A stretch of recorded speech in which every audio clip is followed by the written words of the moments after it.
Hello, my fellow YouTubers, it is your Big Belt Josh, and happy 10th anniversary to Five Nights at Freddy's 3.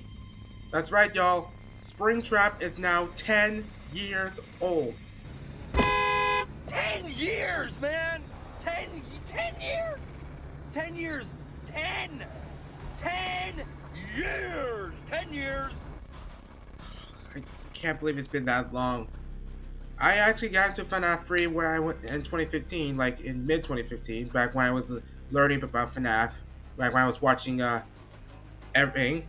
And I started learning about FNAF 3 when I watched Markiplier's videos, and everything is just a blast. It's just wow. But now get off topic. Five Nights at Freddy's 3 really take the horror seriously. It's you get to work at, instead of a pizza restaurant, you get to work at like a horror attraction at an amusement park. Got some, uh, got some really dark secrets, the lore, the vibe, the feeling of it. I like how everything is a little like it's a little dark greenish feeling, and it's not just multiple episodes. You're just dealing with one Springtrap.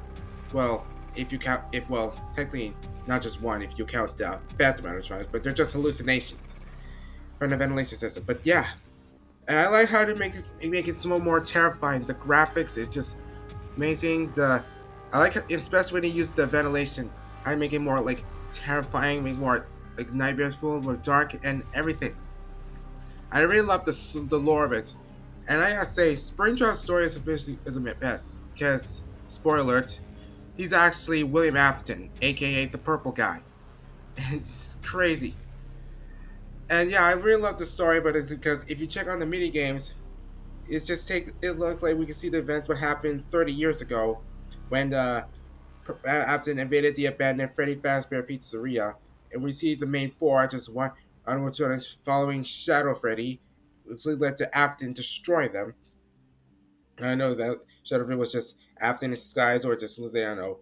And then later on, we get to see the souls of the crying children, the souls of the kids, confront Afton and to defeat him. But luckily, he had to come to the Springlock suit, which malfunctioned. Yeah, but little did he know that the spring body animatronic is not safe to wear right now. The suit is not wear for any circumstances. And then, crash! He died. But was brought back to life 30 years later. That's when some people decided to take the Freddy Fazbear, the lore, and Freddy Fazbear's Pizzeria into a horror attraction. And that's where also we get to introduce to Phone Dude, who is also voiced by Scott Cawthon, the same guy who voiced Ralph, aka Phone Guy.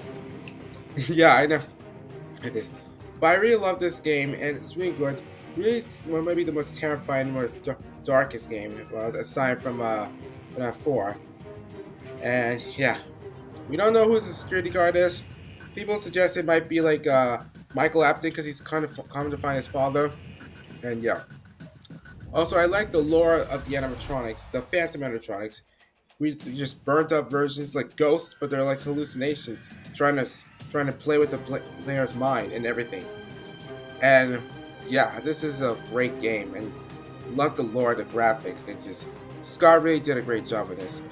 I'm really interested about the spring character because, like I said, he's actually William Afton. Because if you check one of the game, obviously, you can see of him like opening his face to see his deceased body for his corpse inside of him. Or if you check out the quote, "I'm still here," means that William Afton is still here, but now as Springtrap. And yeah, it's crazy.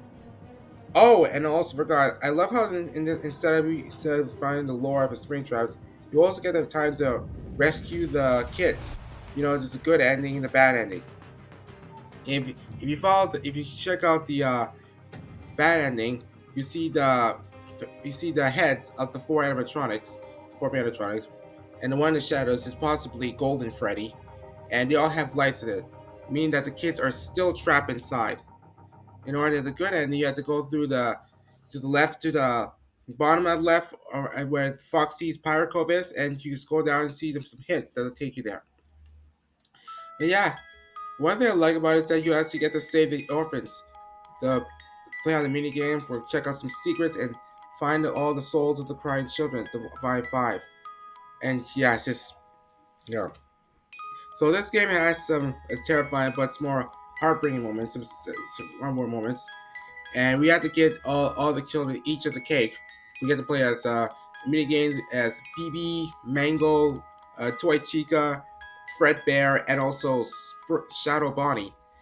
And in the happiest day, we get to play as the puppet Charlie, and we give the cake to the other kid who possesses Golden Freddy. And poof, the five children are now joined in the afterlife, while the puppet actually stays behind because she has some unfinished business to take care of. That is Freddy Fazbear's Pizzeria Simulator FNAF 6. But and then if you get to check out the good ending, you see the four animatronic heads, but then there's no lights, meaning that the souls have finally been free.